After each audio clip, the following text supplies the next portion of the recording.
Hello everyone, मैं हूं सूरज। स्वागत है आप सब लोगों का मैक्सिमस करियर एकेडमी के इस यूट्यूब चैनल पर। और आज फिर से एक बार वही टॉपिक जो हमने पिछली बार चालू किया था उसकी नेक्स्ट क्लास के लिए, जिसका नाम है सब्जेक्ट एंड वर्ब एग्रीमेंट। इसके कुछ कॉन्सेप्ट्स आप पहले सीख चुके हैं, जिसमें आपने मेरे साथ ये सीखा जैसी सब्जेक्ट होगी वैसे ही वर्ब की हमें ज़रूरत पड़ेगी। जैसी सब्जेक्ट होगी उसी के अकॉर्डिंग वर्ब। जैसे वैसे से मतलब क्या है, अगर आपका सब्जेक्ट सिंगुलर है तो वर्ब भी होगी सिंगुलर, ठीक है। अगर सब्जेक्ट प्लूरल है तो वर्ब भी होगी प्लूरल। तो उसी को हम थोड़ा सा सीक्वेंस में आगे बढ़ाते हैं। चलिए, सबसे पहले मैं आपको बेसिक सी बात दोबारा से एक बार बता देता हूं। कोई भी इस वीडियो को अगर पहली बार देख रहा है तो इसी से जस्ट पहले वाला जो वीडियो है इंग्लिश का, आप उसे एक बार जरूर चेक कर लें ताकि आपका सारा बेसिक कंसेप्ट क्लियर हो जाए। खैर, अभी इसको कंटिन्यू करते हैं। देखो, हमने एक पिछले टॉपिक में या फिर पिछले क्लास में हमने ये सीखा था, अगर आपके सेंटेंस का सब्जेक्ट अगर सिंगुलर है तो इस सिंगुलर के लिए आपको जो वर्ब लगानी होगी वो सिंगुलर होगी, और अगर आपके सेंटेंस का सब्जेक्ट प्लूरल है तो इसके लिए जो वर्ब लगानी होगी वो वर्ब भी कैसी होगी, प्लूरल। अब सब्जेक्ट कब सिंगुलर होता है और प्लूरल कब होता है, इसकी जानकारी आप अच्छे से जानते हैं। सिंगुलर का मतलब होता है सब्जेक्ट का एक होना, और प्लूरल का मतलब हुआ मोर देन वन, एक से ज्यादा होना, मोर देन वन, ठीक है। यही तो चीजें हैं, एक से ज्यादा। अब हमें बस ये पहचानना होता है कहां पर सब्जेक्ट एक से ज्यादा है, कहां पर सब्जेक्ट सिर्फ एक है। अगर हम ये आइडेंटिफाई कर सकते हैं तो हमारे लिए कोई मुश्किल नहीं है सही वर्ब को चुनना सही सब्जेक्ट के लिए, ठीक है। चलिए, अब इसको थोड़ा सा हम आगे बढ़ने की कोशिश करते हैं। यही कॉन्सेप्ट है, हम थोड़ा सा आगे देखते हैं। देखो, एक बड़ा मस्त सा कॉन्सेप्ट आता है जिसमें कुछ शब्द आते हैं। जैसे कि आपके पास एक शब्द आता है, आपने कहा सम, ठीक है। फिर दूसरा शब्द आपके पास आता है अ लॉट ऑफ, ठीक है, अ लॉट ऑफ। एक शब्द आता है आपके पास जिसे आपने कहा ऑल। इन तीन शब्दों को थोड़ा ध्यान से देखिए क्योंकि ये बड़े इंपॉर्टेंट शब्द हैं। इन तीन शब्दों से क्या कॉन्सेप्ट बनता है, हम उस पर थोड़ी सी चर्चा करते हैं। ध्यान रखेंगे कि ये इनके बाद में ये हमेशा ये अपने आप में या तो प्रोनाउन हो सकते हैं या फिर एडजेक्टिव हो सकते हैं। एडजेक्टिव या प्रोनाउन क्या चीज होती है वो अभी ना समझें। आप ये मान के चलिए कि किसी शब्द के साथ जुड़े हुए होंगे। सब्जेक्ट के स्थान पर कोई ना कोई शब्द आपको नजर आएगा। सब्जेक्ट जो भी होगा उसके सब्जेक्ट की जगह पर जो भी सब्जेक्ट है उस सब्जेक्ट से पहले सब्जेक्ट कहाँ आता है, जनरली सामान्य तौर पे तो वर्ब से पहले क्या आता है, सब्जेक्ट। अगर इस सब्जेक्ट से पहले इन सभी शब्दों को आप देखते हो, इन सभी शब्दों को आप सब्जेक्ट से पहले जुड़ा हुआ देखते हो, तो वर्ब के आने के पैटर्न है वो दोनों हो सकते हैं। ये वर्ब सिंगुलर भी हो सकती है और ये वर्ब प्लूरल भी हो सकती है। बोलो, समझ में आ गया क्या? समझाया क्या है, कुछ करके तो देखें। थोड़ा ध्यान से सुनो। मैंने ये कहा कि अगर सब्जेक्ट जो भी है आपका उससे पहले या तो जुड़ा है सम या जुड़ा है अ लॉट ऑफ या फिर आपको लिखा हुआ मिल गया ऑल, तो ऐसे में ये जो वर्ब है ये दोनों तरह की हो सकती है। ये सिंगुलर भी हो सकती है और यही वर्ब अपने आप में प्लूरल भी हो सकती है। दोनों तरह के फंक्शन कर सकते हैं। चलो, अगली स्लाइड में कुछ एग्जांपल्स के थ्रू हम इस बात को समझेंगे। मैं कुछ सेंटेंसेस लिख रहा हूं आप लोगों के लिए। आप चाहें तो साथ साथ अटेम्प्ट कर सकते हैं, आंसर अपने दे सकते हैं। अगर मैं लिखूं यहां पर सम बॉयज फाइटिंग, मैं ऑप्शंस लेते हुए चलता हूं सिंगुलर प्लूरल के, इज या आर इन द क्लास, ठीक है। ये पहला सेंटेंस। फिर मैंने दूसरा लिखा सम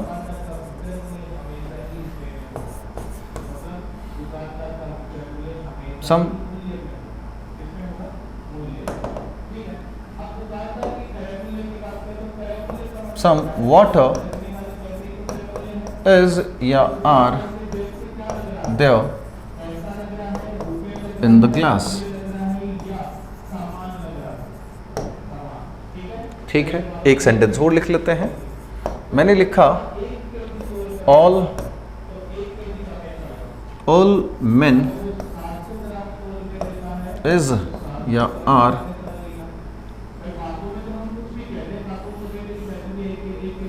all men is या are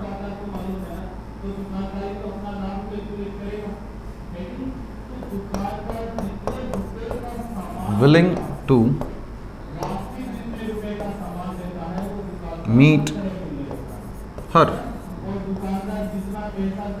फिर है आपके पास एक और सेंटेंस, मैंने लिखा all food, थोड़ा सा स्ट्रक्चर ठीक कर देते हैं, all the food has या have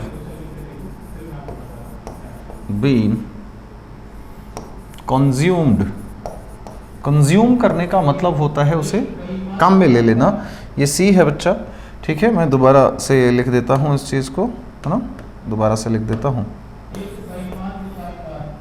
ये अपने आप में है कंज्यूम, ठीक है, हैव बीन कंज्यूम्ड।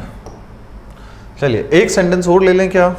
अरे ले ही लेते हैं। मैंने लिखा a lot of money has या have been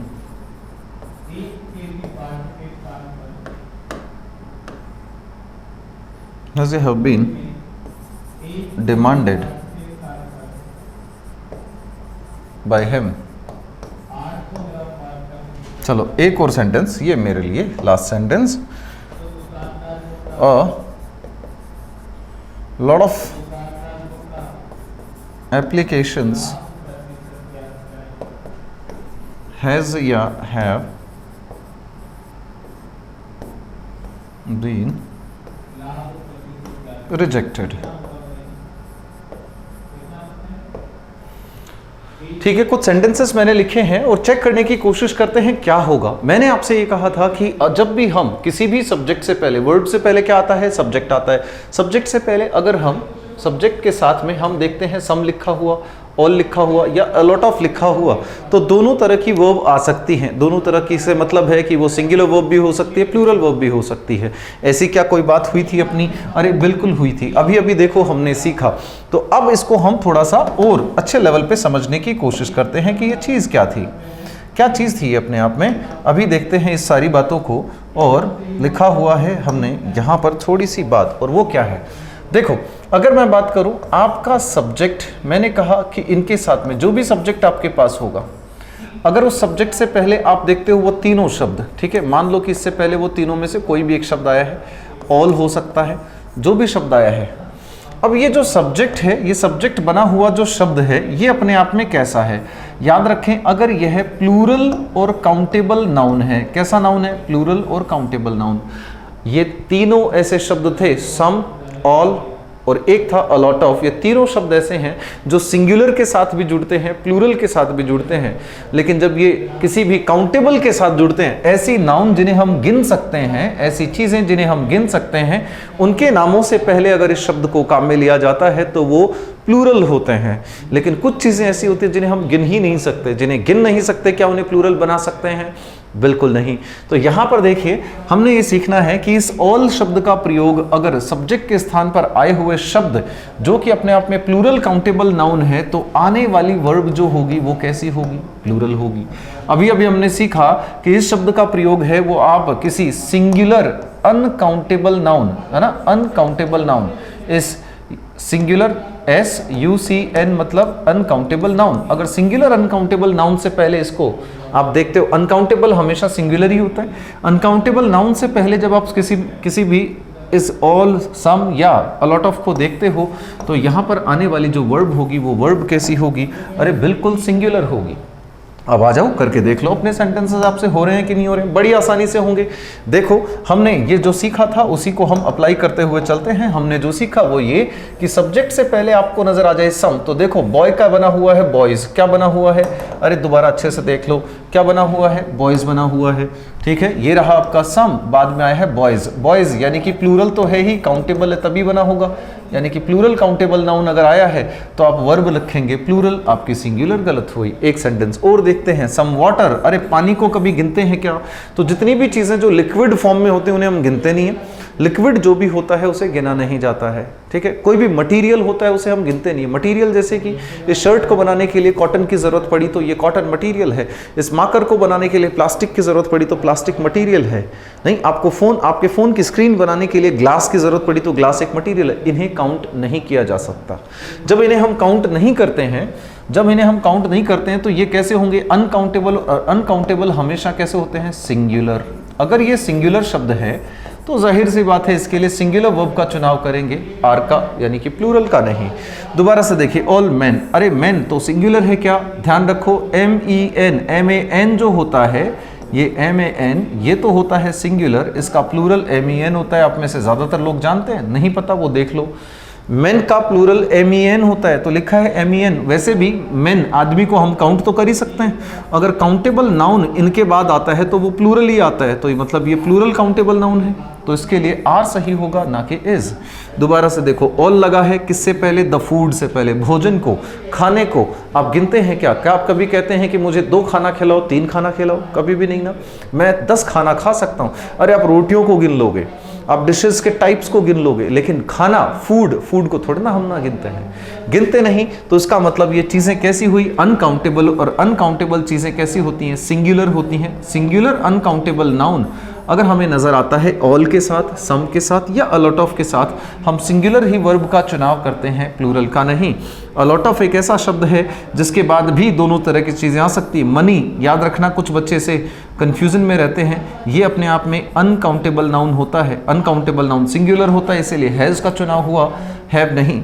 a lot of applications, अगर एप्लीकेशंस की हम बात करें तो एप्लीकेशन को तो हम काउंट कर रहे हैं, प्लूरल बना तो रहे हैं। अगर आपको दिया जाता है प्लूरल काउंटेबल नाउन तो वर्ब भी प्लूरल होगी। अब देखो कितना सिंपल हो गया। आपने जो सीखा वो कॉन्सेप्ट क्या है? वो कॉन्सेप्ट ये है, थोड़ा दोबारा से फर्स्ट पे आते हैं। फर्स्ट जो स्लाइड थी अपनी, वो फर्स्ट स्लाइड आपकी ये कहती है कि सब्जेक्ट सिंगुलर है तो प्लूरल, मतलब दोनों से ऐसे बातें हैं कि 3 शब्द हैं आपके पास। पहला था अलॉट ऑफ, क्या शब्द था? A lot of. दूसरा था सम। एक शब्द है आपके पास जिसे आपने कहा ऑल के साथ। अगर इनके साथ सिंगुलर शब्द आया है, कितना आसान है, सिंगुलर शब्द आया है, शब्द है, तो वर्ब भी कैसी होगी? वर्ब भी सिंगुलर होगी। और अगर इनके साथ प्लूरल शब्द आया है तो आने वाली वर्ब भी कैसी होगी? प्लूरल होगी। बड़ा सिंपल है, हो तो गया, बन गया ना कॉन्सेप्ट आपका। चलिए शाबाश, बढ़ चलते हैं अपने दूसरे कॉन्सेप्ट पे। अब देखिए आपके पास में एक सबसे इंपॉर्टेंट, अब जो मैं बताने जा रहा हूं ये कई एग्जाम के लिए बहुत इंपॉर्टेंट है ना, और ज़्यादा टाइम वेस्ट नहीं होगा। बड़ा छोटा सा स्वीट सा आपका कॉन्सेप्ट है। वो क्या है? ये है आपका नन शब्द। बच्चा नन को दोनों तरीके से यूज़ किया जाता है। नन का एक यूज़ होता है सिंगुलर वाला और एक यूज़ होता है प्लूरल वाला। ये भी ऐसा शब्द है, कब ये सिंगुलर होता है, कब ये प्लूरल होता है। बड़ा ही सिंपल है इसका यूज़। वैसा नहीं है, नन किसी के साथ जुड़ता नहीं है। नन हमेशा प्रोनाउन होता है। नन हमेशा क्या होता है? प्रोनाउन। तो किसी नाउन के चिपक के नहीं आएगा, इसके और इसके नाउन के बीच में प्रोनाउन प्रपोजिशन आ सकता है। तो देखिए, नन अगर अकेला सब्जेक्ट बना है, आपको नन दिया है, फिर सीधी वर्ब लिखनी है, तो ये वर्ब होगी सिंगुलर, ठीक है। और अगर आपको नन के साथ दिया है, आपको मिला है नन, दोबारा से लिख देता हूं, आपको मिला है नन, नन के बाद मिला ऑफ, यहां पे याद रखना आपको नजर आएगा प्लूरल नाउन। क्या नजर आएगा? Plural noun. तो ऐसे में आप वर्ब भी कैसी यूज करेंगे? प्लूरल यूज करेंगे। ऐसा क्यों होता है उस बात को समझो। जब नन अकेला होता है तो इसका मतलब होता है नो वन, यानी कि जीरो की बात कर रहे हो आप। अब बताओ, जीरो एक है या एक से ज्यादा या एक से कम? अरे एक से कम। जब तक चीजें एक से ज्यादा नहीं होती, चीजें प्लूरल नहीं बनती। तो इसका मतलब ये तो सिंगुलर है। अगर सिंगुलर है तो वर्ब कैसी होनी चाहिए? सिंगुलर। समझ में आ गया? अब समस्या ये है कि यहां पर भी तो नन जीरो ही है। नहीं, नन का मतलब यहां पर क्या है? ये जिस प्लूरल की आप बात कर रहे हो, ये सारे के सारे, ये जितने लोग हैं, इन सभी की आप बात कर रहे हो ऑल, ठीक है। ये ऑल हैं और ऑल को हाँ माना कि नन आया है तो ये ऑल के साथ लग जाता है नेगेटिव में ऑल। जितने भी ये लोग हैं ये सारे के सारे नहीं, सारे के सारे नहीं, ऑल नॉट। थोड़ी देर पहले आपको कंसेप्ट सिखाया था बच्चा, अगर ऑल के साथ में काउंटेबल शब्द आया है तो प्लूरल होगा और वर्ब भी कैसी होगी, प्लूरल होगी। बताओ समझे कि नहीं? इस लाइन को एक बार और सुनेंगे, बड़ी आसानी से समझ में आ जाएगा। मैं देखो सेंटेंस बता देता हूँ। ये वैसे तो इस बात को ऐसा समझो, जो कॉन्सेप्ट मैंने सिखाया है ना, ये बहुत इंपॉर्टेंट कॉन्सेप्ट है, बहुत इंपॉर्टेंट कॉन्सेप्ट है। यहाँ से सवाल आते हैं, याद रखो। अभी जो भी एग्जाम आप देने वाले हो थोड़ा सा आंखें खोल के देना, क्वेश्चंस को याद रखना, आपको मिल जाएगा। अगर मैं लिखूं यहाँ पर नन हैज या हैव कम सो फार, मैंने कहा यहां पर अभी तक कोई आया नहीं है। एक मैंने लिखा none of the family members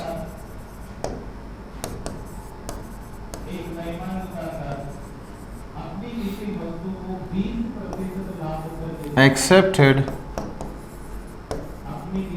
my proposal। आपने कोई प्रस्ताव रखा और परिवार के सभी सदस्यों ने एक्सेप्ट नहीं किया।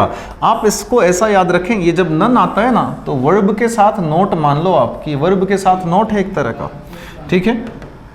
तो कुछ इस तरह से आपको याद रखना है ये सारी चीजें। तो नन ऑफ, एक और मैं लिख देता हूं,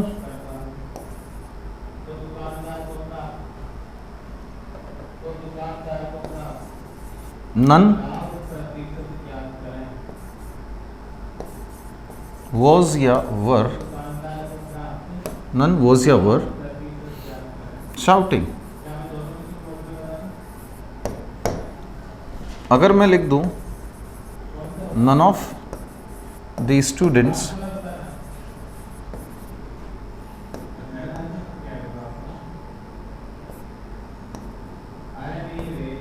is या are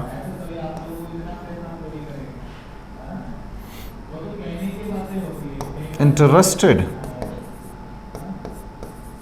अब देखो थोड़ा सा ध्यान से देखो, यहां पर क्या समझना है आपको, बस इतनी सी बात सीखनी है कि नन अगर अकेला सब्जेक्ट बनाए, ये रही वर्ब, वर्ब से पहले अगर अकेला नन है तो सिंगुलर है, ये नहीं होगा, ठीक है। नन ऑफ के साथ में अगर आपको दिया हुआ फैमिली मेंबर्स, देखो प्लूरल है कि नहीं है। अब ऐसा नहीं है कि ये प्लूरल है उसकी वजह से वर्ब बन रही है, नहीं, वर्ब तो इसी की वजह से, सब्जेक्ट की वजह से, सब्जेक्ट तो यही है नन, लेकिन इस नन का अर्थ क्या है यहाँ पर, उसके हिसाब से प्लूरल बनानी है। तो एक्सेप्टेड माय फ्रेंड रिक्वेस्ट, अच्छा इसमें हैज और हैव वर्ब देना भूल गया अभी मैं आपको, कोई बात नहीं, इसे इंप्रूव करें, है ना। यहाँ पर अगर लिखा जाए हैज या हैव तो इसमें से क्या चुनेंगे आप इस जगह पे, है ना। यहाँ पर अगर हैज और हैव में से हमें चुनना है, क्योंकि नन ऑफ प्लूरल शब्द आए तो आप हैव मानेंगे, तो मानने के हिसाब से नहीं, चलो अब जानने के हिसाब से देखो। इन दो सेंटेंस को एक्सप्लेन करता हूं फिर इनको करेंगे। अगर मैं ये कहूं नन हैज कम सो फार, कोई अभी तक नहीं आया है, तो आया कौन नहीं है मैं उसकी बात कर रहा हूं क्या। आने का अगर एक आता तो वो मेरे लिए ऑल होता, अगर मैं एक की बात करता तो वो ऑल मेरा वही तो था, सब कुछ वही तो था, नहीं एक ही इंसान आता तो। लेकिन आया ही कोई नहीं है, कोई है ही नहीं, तो मैं कहूंगा आने की संख्या कितनी है, 0, ठीक है। क्योंकि मैं किसी में से बता नहीं रहा हूं कि कितने में से कौन नहीं आया, तो मैं तो सिर्फ इतना जानता हूं कोई है ही नहीं, तो नाम किसका लूं, किसी का नहीं ले सकते। इसीलिए जिसका नाम नहीं ले सकते, जिसका पता ही नहीं, उसे हम प्लूरल कैसे बनाएं, तो ये 0 हो गया, इसीलिए आपने हैज चुना। लेकिन जब मैं कह रहा हूं none of the family members, परिवार के सदस्यों में से किसी ने भी मेरे प्रस्ताव को एक्सेप्ट नहीं किया, तो किसने एक्सेप्ट नहीं किया, सभी, मेरे परिवार के सभी सदस्यों ने मेरी बात को, मेरे प्रपोजल को एक्सेप्ट नहीं किया। अब आप मुझे बताएं ये नन क्या कहता है, ये नन कहता है ये फैमिली मेंबर्स है ना, ये सारे के सारे फैमिली मेंबर्स, ऑल, क्योंकि नन नेगेटिव सेंस रखता है, तो आप कह रहे हो कि ऑल नॉट, यानी कि ऑल कौन है, ऑल फैमिली मेंबर्स नॉट, आप ये कहना चाह रहे हो all family members have not accepted my proposal. इसी बात को आप लिख सकते हो नन ऑफ। याद रखें नन ऑफ हमेशा ऑल ऑफ से बनता है, नन ऑफ हमेशा किससे बनता है, ऑल ऑफ से। अब देखिए लिखा है नन वॉज या वर शाउटिंग, नन वॉज या वर शाउटिंग, कोई भी चिल्ला नहीं रहा था। अब कोई चिल्ला ही नहीं रहा था तो मैं किसका नाम लूं, सब लोग नहीं चिल्ला रहे थे, इसका मतलब तो ये हो जाएगा कि मतलब कुछ चिल्ला रहे थे। लेकिन मैं क्या कहना चाह रहा हूँ, कोई भी नहीं चिल्ला रहा था। तो जब कोई है ही नहीं तो ये कैसा होगा, सिंगुलर तो वॉज रखा आपने। अगर लिखा जाए नन ऑफ द स्टूडेंट्स, अगर विद्यार्थियों में से कितने की बात कर रहे हो आप, सभी के सभी विद्यार्थी, ऑल नॉट, इज या आर, वही आर हो जाएगा। आप लिखेंगे कोई भी विद्यार्थी इंटरेस्टेड नहीं है। तो बच्चों आज का एक छोटा सा कॉन्सेप्ट आपको करवाया है और उम्मीद कर रहा हूँ कि आपको ये क्लास पसंद आ रही होगी। अगर आपको पसंद आती है, आपको लगता है किसी के लिए यूज़फुल हो सकती है, तो आप शेयर करना ना भूलें और ख्याल रखिए अपना तब तक के लिए, और मिलते हैं जल्दी ही अपनी अगली क्लास में। Thank you guys, take care.